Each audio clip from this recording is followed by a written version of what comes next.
They reconstruct. Well, beautiful. It's what we can do now with technology, you know, and it's just the most amazing kind. They reconstruct beautiful. It's what we can do now with technology, you know, and it's just the most amazing kind of stuff. He blinks twice and then without a hint of warning Whoopi Goldberg cuts him off mid-sentence. No transition, no graceful wrap-up, just an abrupt jarring pivot. Live on air, Morgan Freeman leans back slightly, visibly thrown off. The audience begins to clap, trained by the rhythm of television, but the energy in the room shifts. You can feel it, thick, uneasy, electric. What just happened?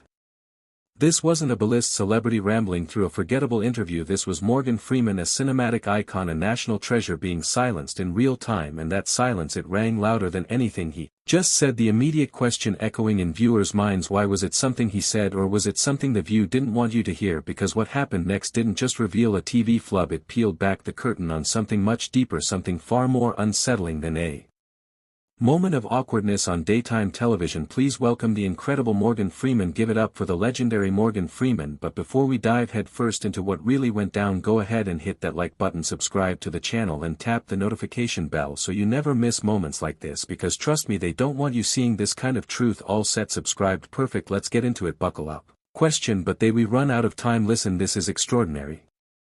This document, oh yeah, I agree. It begins just the way you'd expect. The View kicks off with its trademark intro, all bright lights and polished smiles. Joy flashes her signature grin. Sunny nods along attentively, and Whoopi takes center stage with that familiar commanding presence. Everything is running like clockwork. Then in walks the legend himself, Morgan Freeman, cool, composed, and cloaked in his usual effortless charm. His voice, that unmistakable blend of velvet and thunder, fills the room. He's there to promote his latest Netflix docu-series, Life on Our Planet. A routine press stop, right? Just another media appearance to push a project. At first that's exactly how it plays out. They ask about climate change and he responds with his usual calm authority. They touch on the documentary, stunning visuals, its look at Earth's mass extinctions and the looming threat humanity now poses. Morgan nods thoughtfully, then drops one of those weighty lines only he can deliver. Life on the planet is in a little bit of trouble, and we're the cause of it. The audience applauds. Whoopi smiles politely. Everything feels perfectly choreographed, smooth, controlled, safe. Then Sunny host veers off script. She shifts gears and brings up a lesser-known project of Freeman's, a documentary titled 761 about the first all-black tank battalion in World War II, known as the original Black Panther. She stumbles over the name, attempts to move past it quickly, but Morgan doesn't let it slide. 761st, he says gently but firmly.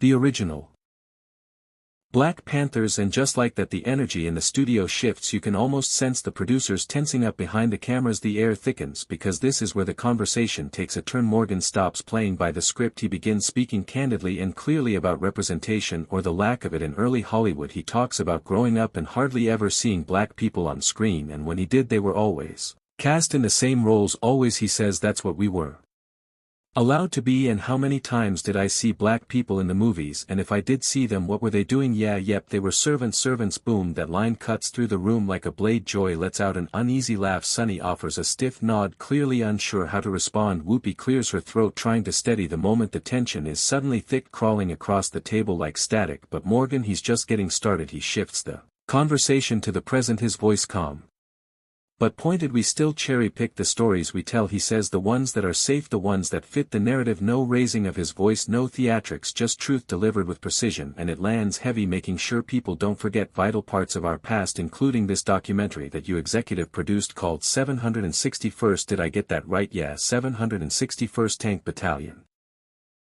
The original Black Panthers. That's when Whoopi steps in, clearly trying to ease the tension. She offers a quick, almost reflexive defense. Well, that was the time, you know, things were just different. It's an attempt to downplay it, to smooth the edges, but it doesn't land. Not with him, not with the moment, not with the truth hanging in the air. Not her. It's not her fault. It's upsetting to watch. Well, it shouldn't be that way, 'cause somebody did make money, you know. Morgan turns to her, steady, composed, unwavering, different. Yes, he says, his voice even, but not the whole story. There were black entrepreneurs, inventors, pilots, teachers. That part Hollywood left out, and in that moment you can almost feel the panic behind the scenes. It's as if someone slammed the emergency button in the control room. The atmosphere shifts visibly. Sunny's smile falters, turning tight and brittle. Joy glances off camera, searching for cues. Whoopi leans and trying to steer things back on track, but it's too late. Morgan's calm Deliberate truth has taken over the room, commanding, undeniable and impossible to ignore. Yes, and you served in the Air Force. I know that.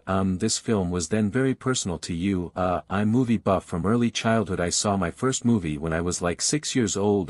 It was Yukong. Oh, that was a good. The View thrives on friendly chatter, light debates and celebrity fluff. It's daytime TV comfort food, but this moment wasn't. That this was raw, unfiltered, and it was coming straight from one of the most revered voices in Hollywood. As Morgan Freeman calmly explains the importance of preserving and telling Black history, the energy shifts. Whoopi glances off stage, her eyes flicker, searching. Then right in the middle of his thought she cuts in, "Oh wow, we're out of time. Morgan, thank you so much for joining us. Such an important conversation." Camera zooms, outro music swells. Just like that the segment ends and Morgan still seated, still poised, still with more to say, but it's over. The curtain drops. It doesn't take long for the internet to erupt. Clips of the abrupt cut spread like wildfire. Twitter lights up. Did they really just cut off Morgan Freeman mid-thought? Someone tweets he was literally educating them and they panicked. Another viewer writes on YouTube, "The man gave us God, Nelson Mandela and Lucius Fox, and they gave him 6 minutes."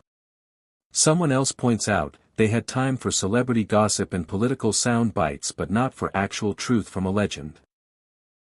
Even TikTok gets involved. Users slow down the footage, analyzing every frame, tracing Whoopi's glance off stage, breaking down the exact second producer signaled her. The edits go viral, the outrage builds, and the worst part, this isn't new. The View has a pattern. Let's be real, whenever a guest veers off script, goes deeper, or challenges the accepted narrative, something always happens. The conversation runs out of time or it just ends. And Morgan Freeman, he didn't even go that far. He wasn't angry, he didn't call anyone out, he wasn't lobbing accusations, he was doing what he's always done best, telling stories, educating, peeling back the layers with quiet authority. But that was too much. Fans began pulling receipts, old clips of guests being cut off mid-thought, scientists, activists, politicians. Each time the discussion turns uncomfortable or too real, the plug gets pulled again and again. Then there's the elephant in the room. Years ago Freeman faced public allegations, claims of inappropriate behavior from multiple women. He issued a statement, "Anyone who knows me or has worked with me knows I'm not someone who would intentionally offend. I apologize to anyone who felt uncomfortable." That storm eventually passed, but it left a mark. And when someone like Freeman dares to speak on sensitive topics, it's clear media execs still get nervous. But here's what they didn't count on: the audience didn't abandon him. If anything,